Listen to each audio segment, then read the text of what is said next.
I hope quick preview for Wednesday against Charlton on Saturday. It will be a quick one and all because I'm running out of time. So let's get cracking.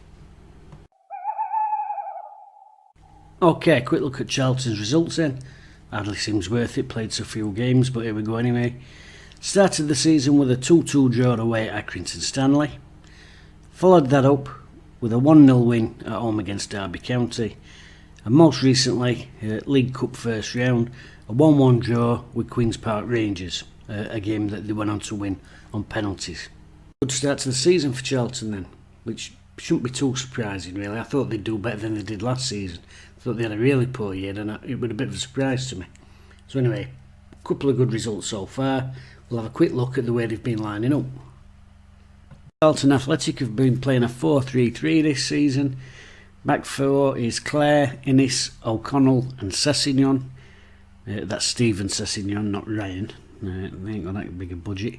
Midfield, McGrandles, Morgan and Fraser.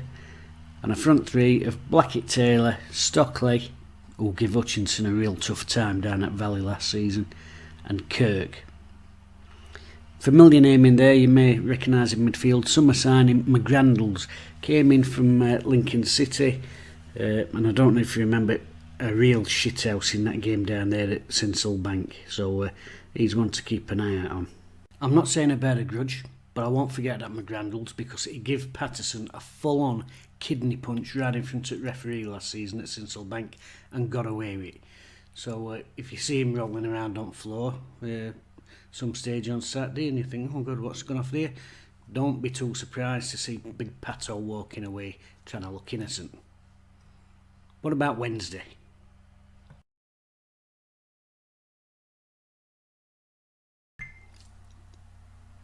It's almost an embarrassment of riches in centre of Park, isn't it? But a little bit short up front. Things are a bit squeaky at the back with 1 or 2 injuries picking up.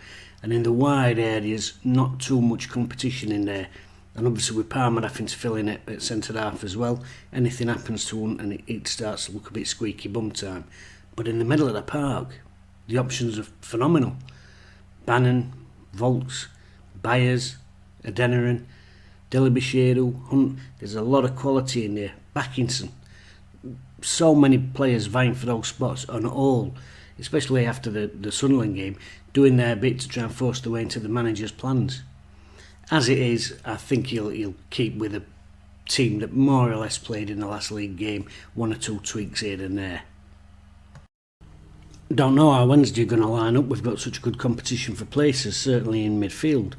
But I'd imagine Stockdale will be back in. He's clearly been brought in for his use of the ball with his feet as much as anything else. The back three, Ehekwe, Hennigan, they keep the places. The third spot I think is up for grabs. I suspect Liam Palmer will get the spot. I thought he played brilliantly in the last game, although I thought Reece James were good.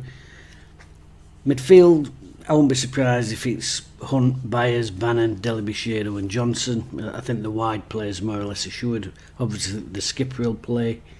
I think the Byers position, I think it's between him and Volks, and I think Byers has been slightly ahead for me. Up front, we don't know the situation with Gregory, at least not at the time of making this video. But if he's not fit, I imagine that Saul will start with Patterson and Darren Moore will be hoping he can build on confidence with scoring that goal in the week. Now Adeniran had an absolutely fantastic game the other night. Herculean performance, absolutely magnificent. But we've got to remember he has been out for a bit with this knee injury. Missed the last couple of friendly games.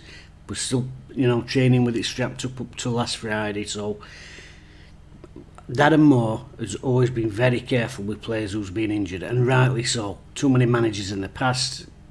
Look at Kieran Lee getting rushed back and what that did to him. Darren Moore looks at it properly and he will not risk players.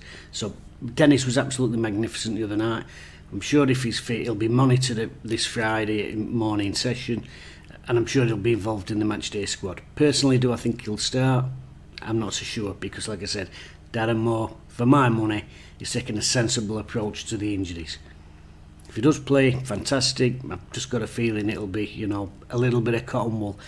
Because when you've had an injury like that, and you come in and you're doing really well, It's always them first few weeks when you can just overstretch things, you can just do that little bit too much too soon and have that slight little relapse or tweak. So I'm sure they'll have one eye on that.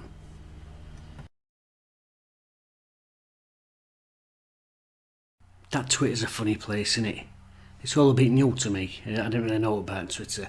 But I've started going on there mainly to pimp these videos out. Share, like, subscribe.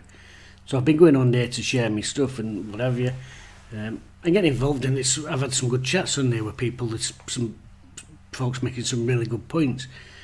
But there's also people that are really sort of polemic, aren't they, on one end of the scale or other, you know. Seen some people saying, oh, what a game Dennis Adeniran's had. He's got to start Saturday. And then people are like, what? And drop the skipper, you fucking lunatic. People really sort of take... You can appreciate all the players. Do you know what I mean? Just because you think one player's done brilliantly, don't mean you automatically think someone else should be dropped. It's really... There's sort of a... Not aggressive, you know what I mean? There's like an undercurrent, isn't there? It's quite a bizarre place. And we should all be happy. We should be happy about this quality we've got.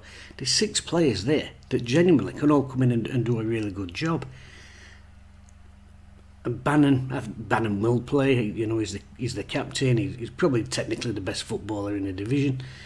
Will there be games that don't suit him? I'm sure there will. And now Darren Moore's got players who, when you're playing shithouse teams like Accrington Stanley or Oxford under that manager that I don't like, whose name escapes me, now and again there'll be games that don't suit him, and you can bring someone else in who might be better suited to it.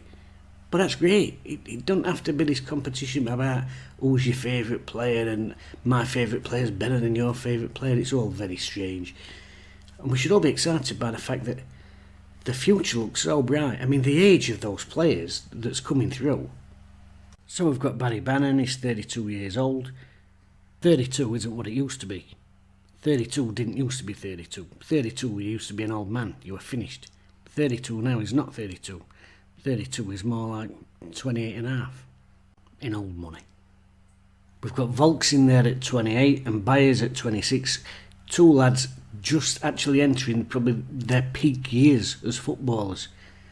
But it's the 4 on the right hand side.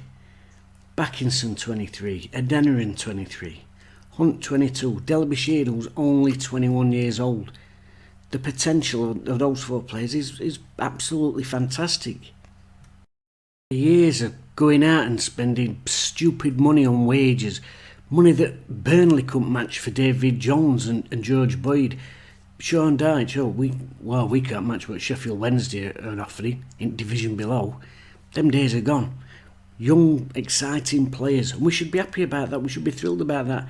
Not, arguing toss about, you think he's better than him. The potential's massive, and we're doing things the right way.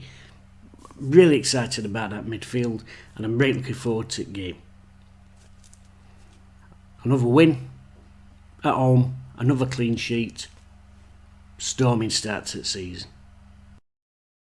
Of course, I've said all that now. We're probably losing gear 8 milky display in midfield. Bloody typical Wednesday, wasn't it?